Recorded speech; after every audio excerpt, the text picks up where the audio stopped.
नहमदुहु व नुसल्ली व नुसल्लिमु अला रसूलिहिल करीम अम्मा बादु फ़अऊज़ु बिल्लाहि मिनश शैतानिर रजीम बिस्मिल्लाहिर रहमानिर रहीम बिबरकति इन्नल्लाहा व मलाइकतहु युसल्लूना अलन नबी या अय्युहल्लज़ीना आमनू सल्लु अलैहि व सल्लिमु तस्लीमा।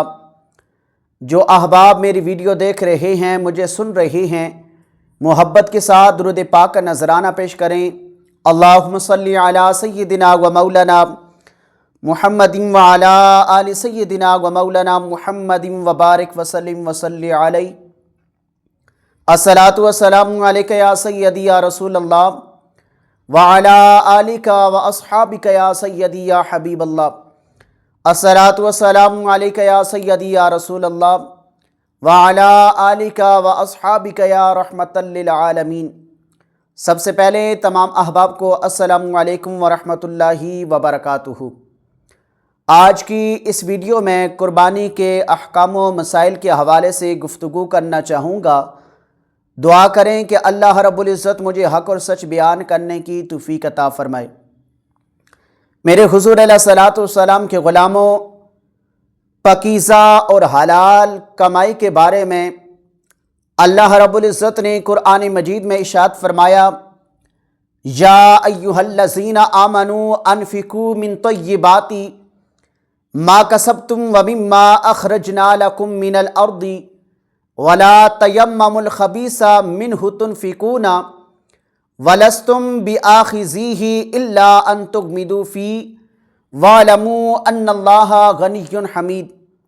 अल्लाह रब्बुल इज़्ज़त ने पकीज़ा और हलाल कमाई के बारे में कुरान मजीद में इरशाद फरमाया कि ऐ वो लोगों जो ईमान लाए हो, गौर तुम्हारे रब का हुक्म है, जो कुछ तुमने मेहनत मजदूरी या तजारत से कमाया है और जो कुछ हमने तुम्हारे लिए ज़मीन से निकाला है, उसमें से उम्दा चीज़ें अल्लाह की राह में खर्च करो और नकारा चीज़ के देने का इरादा भी न करना कि अल्लाह की राह में इसमें से देने लगो, हालांकि वही चीज़ अगर कोई दूसरा तुम्हें देना चाहे तो तुम उसको कभी खुश दिली से ना लोगे, मगर ये कि दीदा दानस्ता उसके लेने में चश्मपोशी कर जाओ और जान लो कि अल्लाह तुम्हारी इन चीज़ों से बेनियाज और तमाम खूबियों वाला है।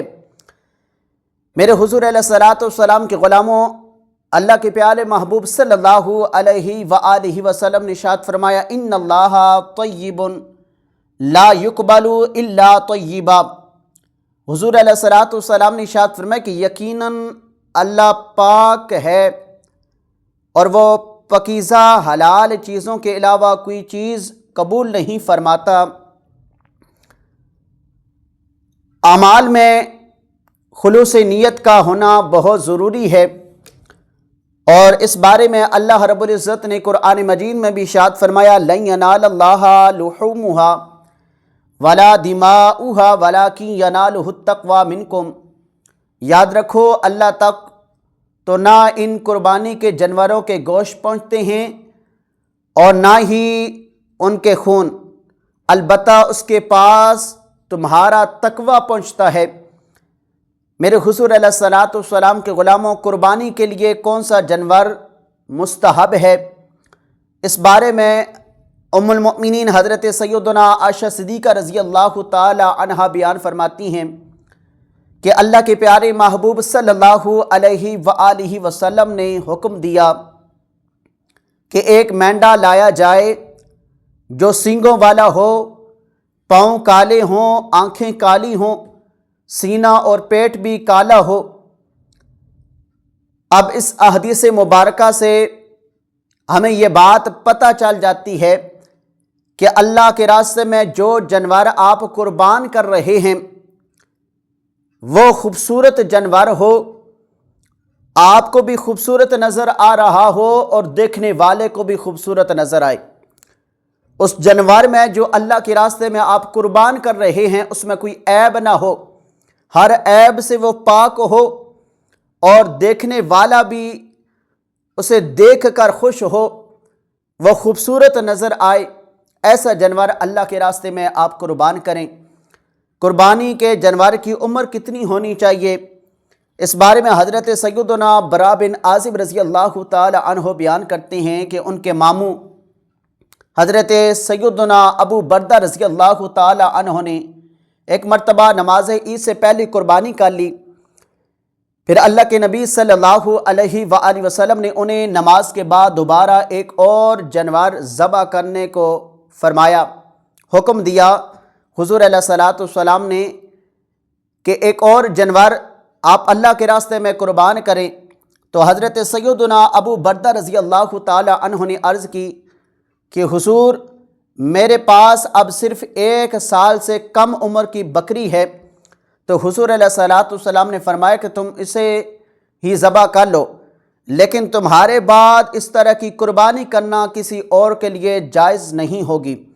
اب اس احادیث مبارکہ سے ہمیں یہ بات بھی پتہ چل گئی کہ عید کی نماز سے پہلے قربانی نہیں کر سکتے۔ عید کی نماز پڑھ کے پھر اس کے بعد قربانی کرنا یہ حضور علیہ الصلوۃ والسلام کی سنت مبارکہ ہے، اور یہی عمل بہترین ہے اور یہی اچھا طریقہ ہے۔ حضور علیہ الصلوۃ والسلام نے ہمیں اسی بات کی تعلیم دی کہ جو اللہ کے راستے میں آپ نے قربانی کرنی ہے، عید کی نماز کے بعد قربانی کا سلسلہ شروع کریں۔ اگر کوئی شخص عید کی نماز سے پہلے قربانی کرے گا تو وہ عید کی نماز کے بعد ایک اور جانور اللہ کے راستے میں قربان کرے گا، تب اس کی قربانی ہوگی۔ حضرت سیدنا جابر رضی اللہ تعالی عنہ سے روایت ہے کہ حضور علیہ الصلوۃ والسلام نے ارشاد فرمایا کہ دونتے کے علاوہ کوئی جانور قربانی کے لیے ذبح نہ کرو، سوائے اگر دوندہ جانور تلاش کرنا تمہارے لیے مشکل ہو جائے تو بھیڑ کو ذبح کر لو۔ قربانی کا جانور اونٹ، گائے، مینڈا، بکرا کم از کم 2 دانتوں والا ہونا چاہیے۔ وضاحت یہ ہے کہ دوندہ جس کے دودھ کے سامنے والے 2 دانت گر کر نئے 2 دانت آ چکے ہوں، اور جانوروں کی عمر کے بارے میں آتا ہے کہ اس کی عمر 1 سال مکمل ہو۔ 2 دانتوں والا اونٹ 4 سال کا ہو چکا ہو، 2 دانتوں والی گائے 2 سال کی ہو چکی ہو، اور 2 دانتوں والا مینڈا بکرا 1 سال کا ہو چکا ہو، تو یہ اللہ کے راستے میں آپ قربان کریں۔ دعا ہے کہ اللہ رب العزت ہم سب کو دین کو صحیح سیکھ کر اس پر عمل کرنے کی توفیق عطا فرمائے۔